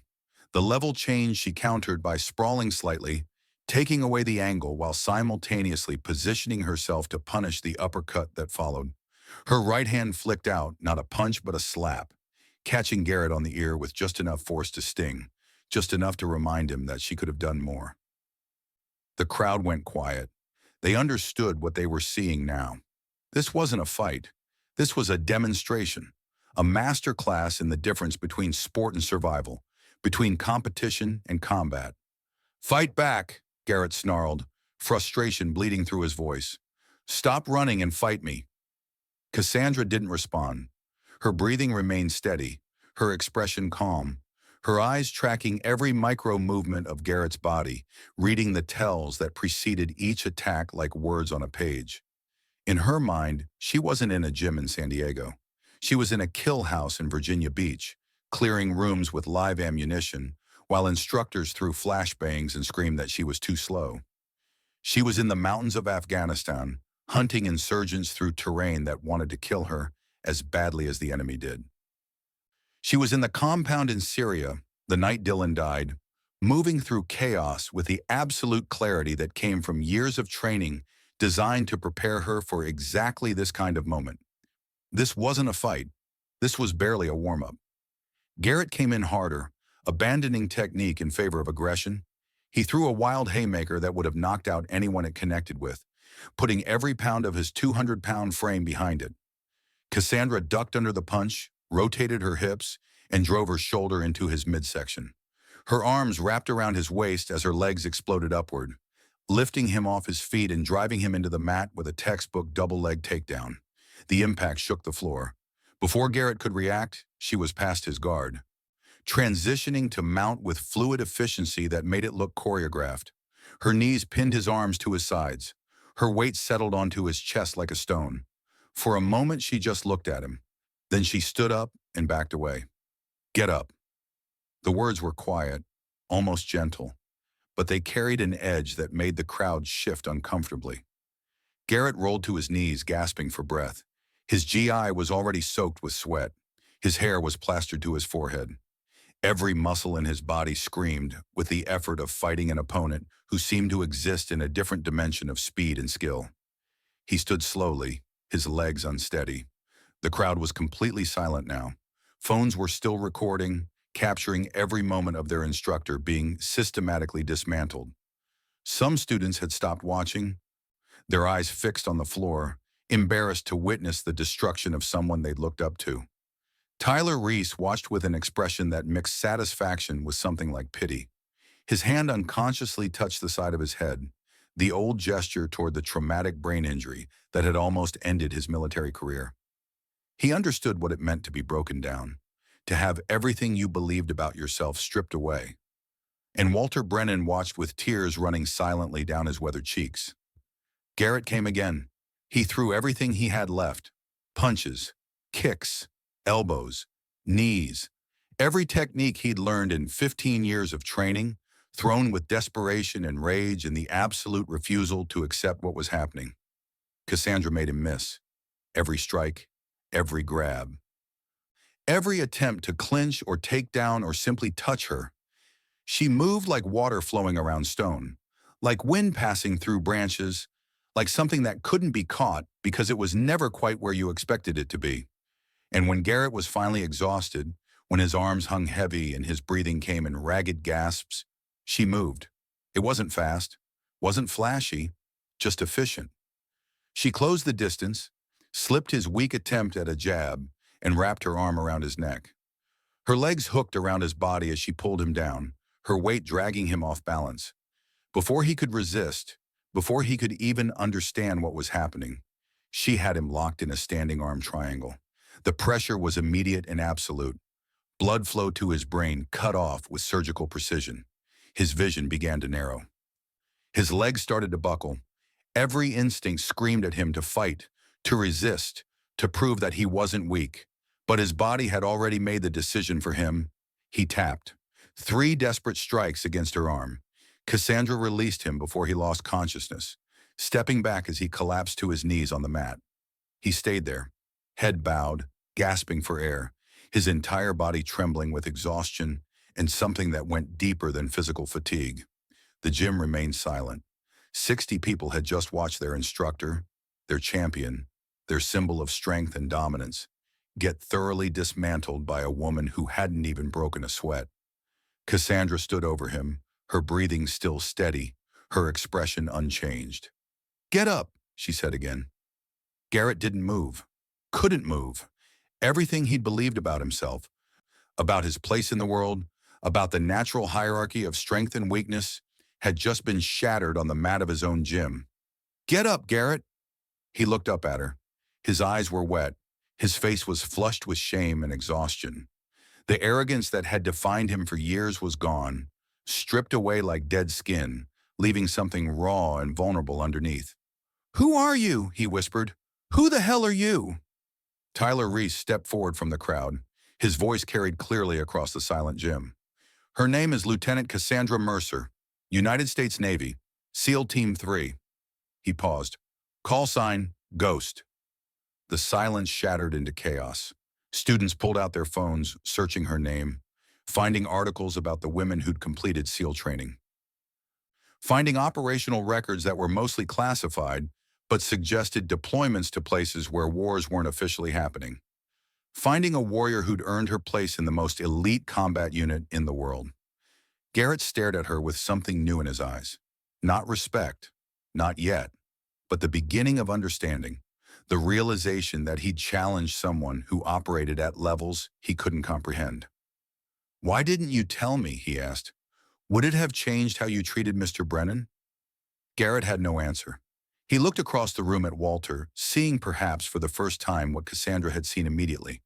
Not a janitor, not a burden, not a symbol of weakness to be mocked and diminished, but a warrior who'd served his country and deserved better than contempt from someone who'd never known real sacrifice. Colonel Stanton spoke for the first time, his voice cutting through the murmurs of the crowd with the authority of 30 years of command. "Your father was a cop, son, LAPD, died in the line of duty. Is that right?" Garrett turned toward the voice, found the source, saw the bearing that screamed career military, and understood that this man had seen more combat than everyone in this room combined. "Yes, sir. Sergeant David Hawkins, shot 3 times saving his partner in South Central. Bled out before the ambulance arrived." Stanton walked slowly onto the mat. "I looked him up after my colleague told me about you. 14 years on the force. 3 commendations. A good man by all accounts." Garrett's jaw tightened. "What's your point?" "My point is that your father spent his life protecting people who couldn't protect themselves. He died protecting his partner. That's what warriors do." Stanton stopped in front of Garrett, looking down at him with eyes that held neither pity nor contempt. "What would he think of how you've been treating a force recon Marine, a man who served in Desert Storm in Somalia? What would David Hawkins say about his son using strength to humiliate instead of protect?" The words landed like physical blows. Garrett's face crumpled. Years of built-up bravado collapsing under the weight of a question he'd been avoiding for 2 decades. Since he was 16 years old, standing at his father's grave, swearing that he would make David Hawkins proud, that he would be worthy of the name. And what had he become? A bully, a fraud, a man who mistook cruelty for strength and dominance for power. He couldn't finish, didn't know how. Walter Brennan walked slowly across the mat. The crowd parted for him, this old man in clean clothes who suddenly commanded more respect than anyone in the room. He stopped in front of Garrett, looked down at him, still kneeling on the mat. "Stand up, son." Garrett stood. His legs were shaky.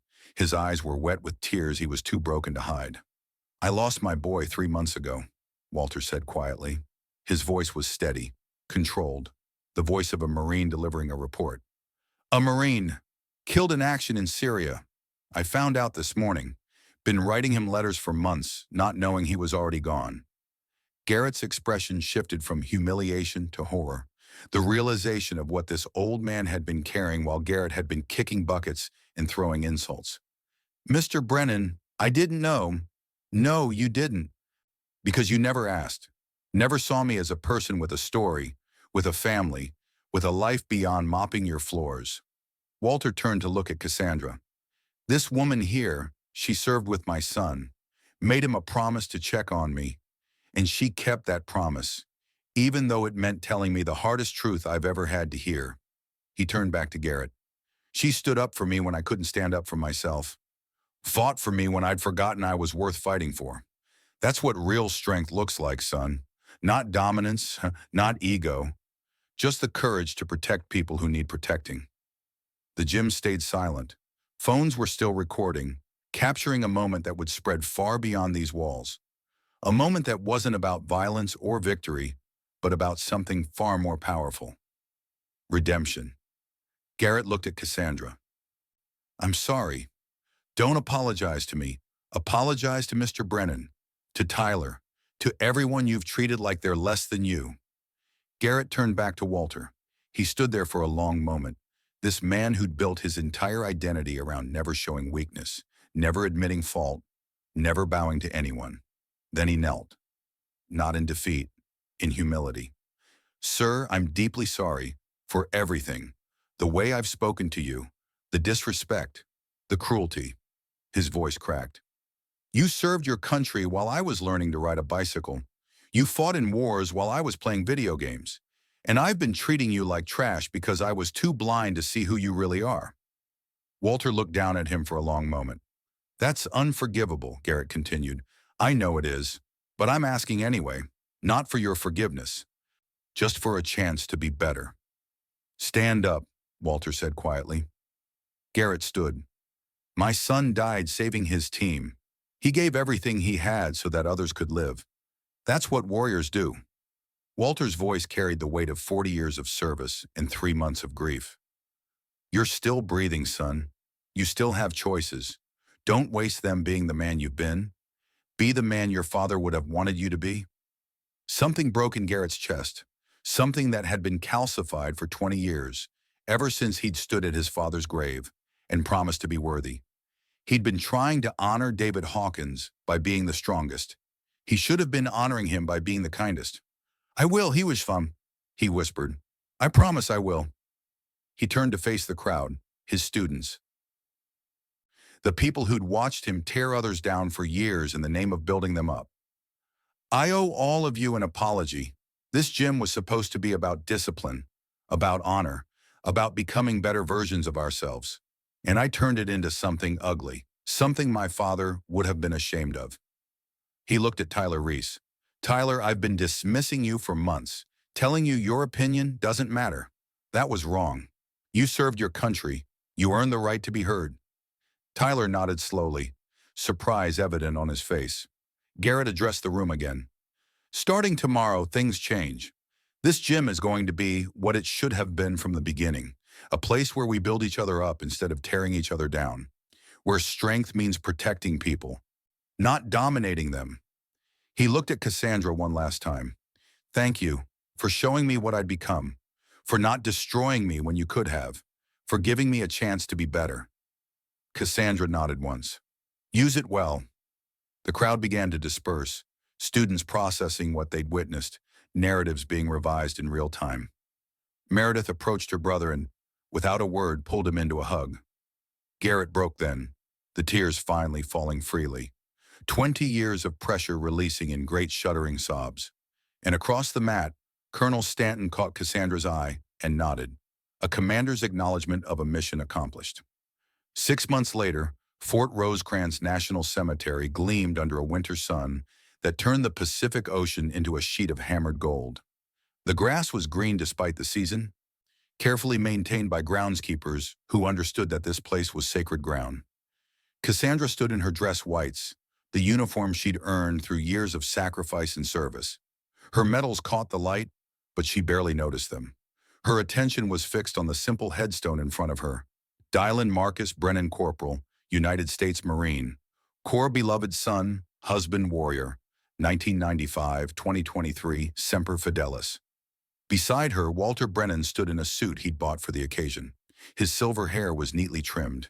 His shoulders were straight. The tremor in his hands had faded over the past 6 months, replaced by a steadiness that came from having purpose again. Behind them, a crowd had gathered.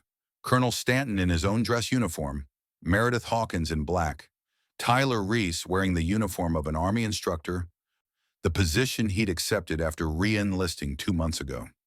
And Garrett Hawkins, standing respectfully at the back, his head bowed. The ceremony had been brief but powerful. Military honors, a rifle salute, the playing of taps that echoed across the cemetery and out over the ocean. A folded flag presented to Walter with the words that never got easier to hear, no matter how many times they were spoken. On behalf of the President of the United States Marine Corps, and a grateful nation, please accept this flag as a symbol of our appreciation for your loved one's honorable and faithful service. Walter had accepted the flag with steady hands and dry eyes.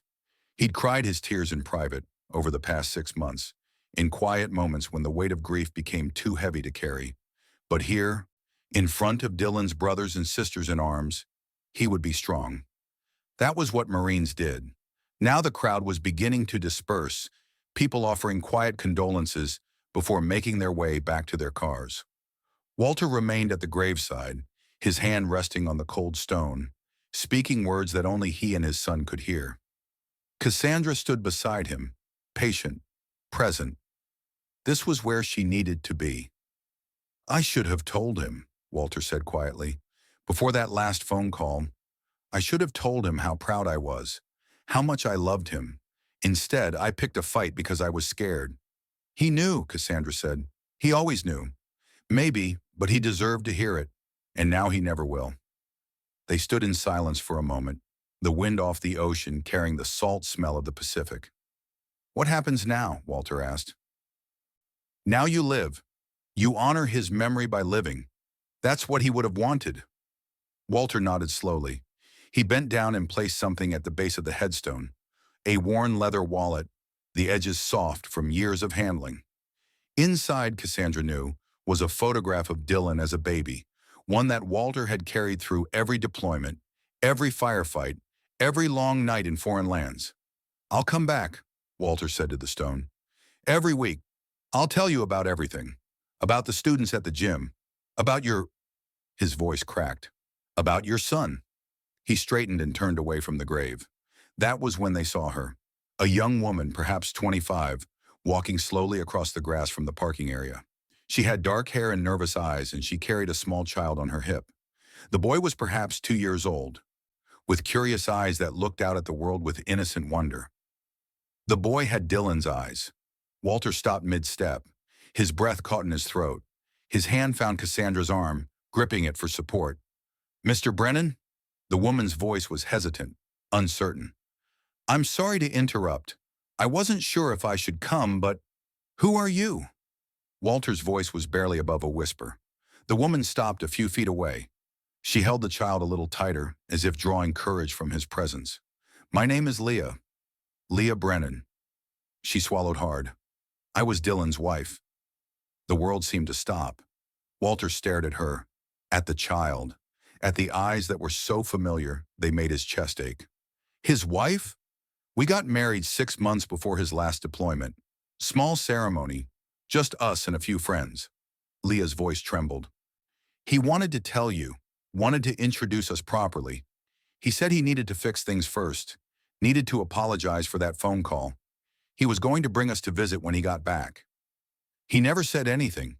The notification didn't mention. It went to his ex-wife. She didn't know about me. Nobody knew except his team."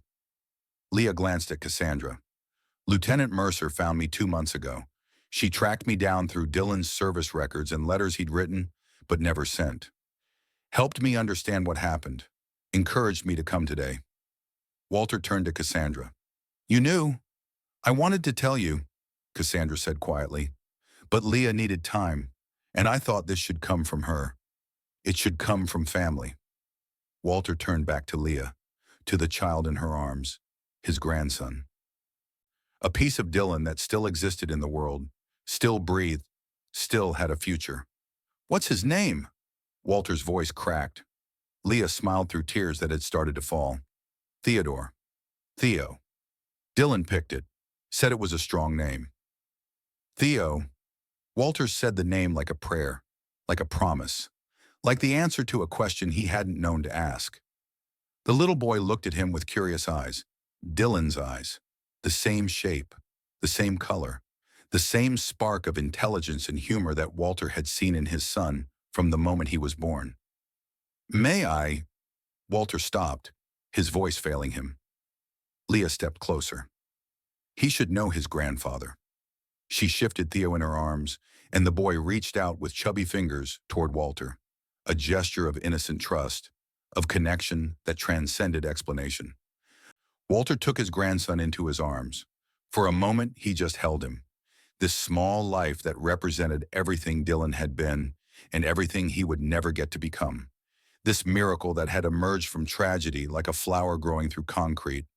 Then Walter began to cry. Not the controlled grief of a Marine maintaining composure, real tears, deep sobs that shook his whole body. The release of months of anguish and years of regret and a lifetime of emotions held too tightly for too long. Theo reached up and touched his grandfather's face with tiny fingers. Gentle, curious, unafraid. Papa sad? The boy asked. Walter laughed through his tears. No, little one. Papa's happy, so happy. Cassandra stepped back, giving them space. This moment belonged to them. This was what she had been working toward all along, even when she hadn't known it. The promise she'd made to Dylan wasn't just about checking on his father. It was about making sure Walter knew he wasn't alone, that Dylan's love lived on in ways that couldn't be destroyed. Colonel Stanton appeared beside her. You knew about this the whole time? I found out 2 months ago, tracked her down through Dylan's service records.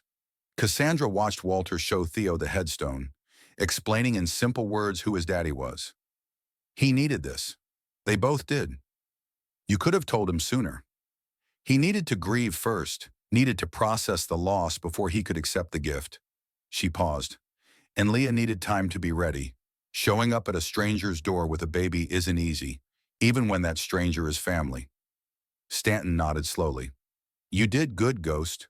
I kept a promise. That's all. No. You did more than that. You gave an old man a reason to keep living. That's not nothing. The crowd had mostly dispersed now. Only a few figures remained at the graveside. Garrett had approached hesitantly, standing a respectful distance away until Walter noticed him and waved him over. This is Garrett Hawkins, Walter said to Leah.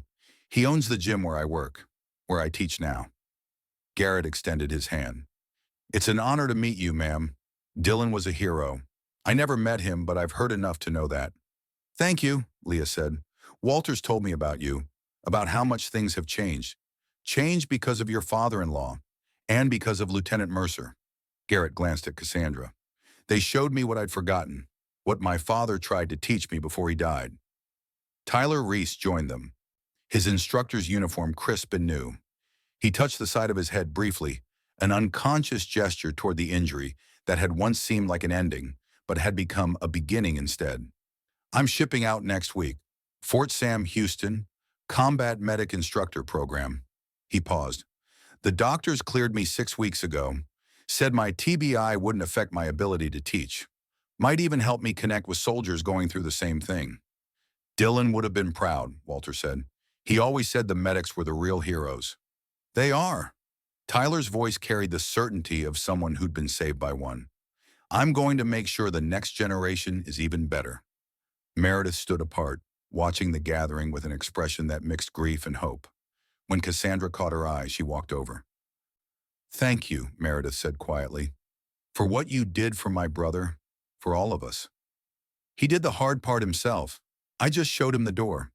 Still, Our father would have been grateful for someone caring enough to wake Garrett up before it was too late. Cassandra looked across the cemetery at the gathering around Dylan's grave. An old Marine holding his grandson. A widow finding a family she hadn't known existed. A reformed bully learning what honor really meant. A young veteran preparing to serve again. All of them connected by a single promise made in a dusty compound in Syria, in the final moments of a life cut too short.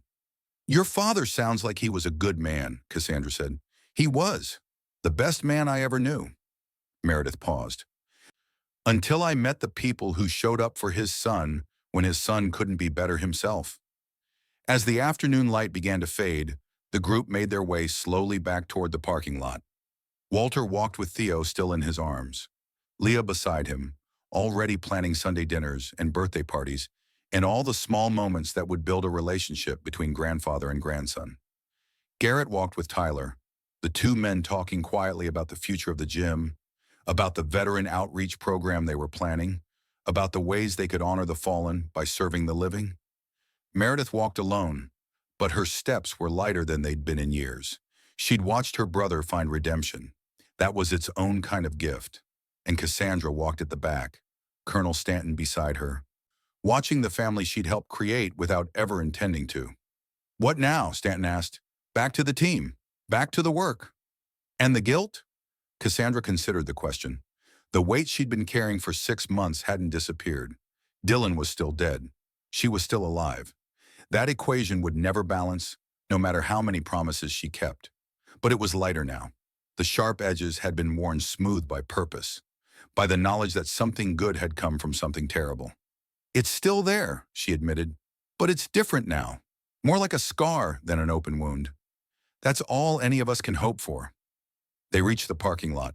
Walter was strapping Theo into a car seat, Leah laughing at something he'd said. The old Marine's face was transformed, years of grief and isolation melting away in the presence of this unexpected miracle. He looked up and caught Cassandra's eye. For a moment, they just looked at each other. The woman who'd kept a promise and the man who'd received its fulfillment. No words were needed. Everything that mattered had already been said. Then Walter smiled, a real smile, the first one in longer than he could remember. Cassandra nodded once and turned toward her own car. She had one more stop to make. The sun was setting by the time she returned to Dylan's grave. The cemetery was empty now, the groundskeepers having finished their rounds, the visitors having returned to lives that continued despite loss. She knelt beside the headstone, her dress whites bright against the green grass. I kept my promise, brother. The words came easily now. She'd been practicing them for 6 months in quiet moments and sleepless nights, waiting for the time when she could speak them over his grave. Your old man knows you loved him. He's got Leah and Theo now. Got a whole family he didn't know he had. She smiled slightly. He's teaching warrior mindset at Garrett's gym. Can you believe that? The guy who was mopping floors is now teaching kids what it means to be strong. The real kind of strong. The kind you showed me. The wind picked up, carrying the smell of the ocean, the sound of distant waves. I miss you. Every day.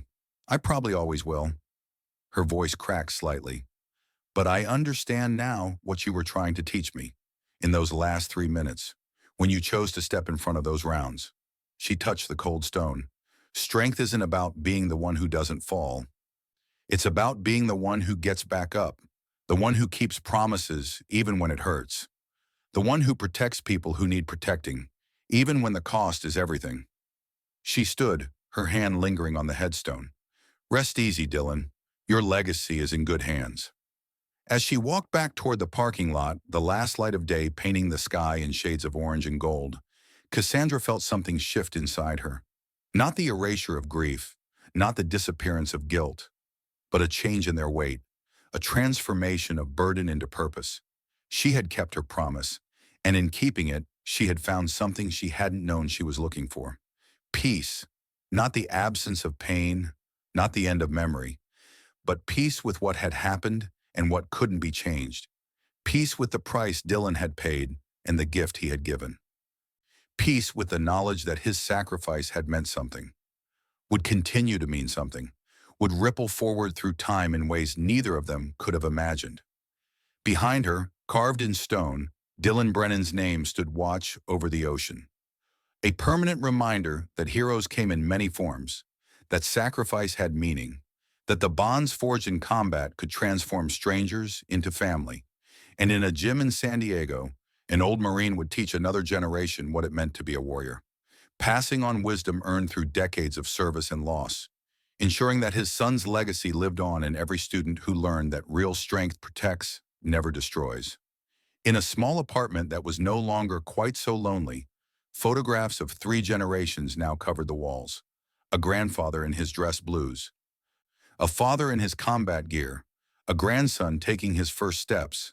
The circle was complete, the promise was kept, and in the spaces between grief and hope, something like peace had finally taken root. Cassandra Mercer drove into the fading light, her eyes on the road ahead.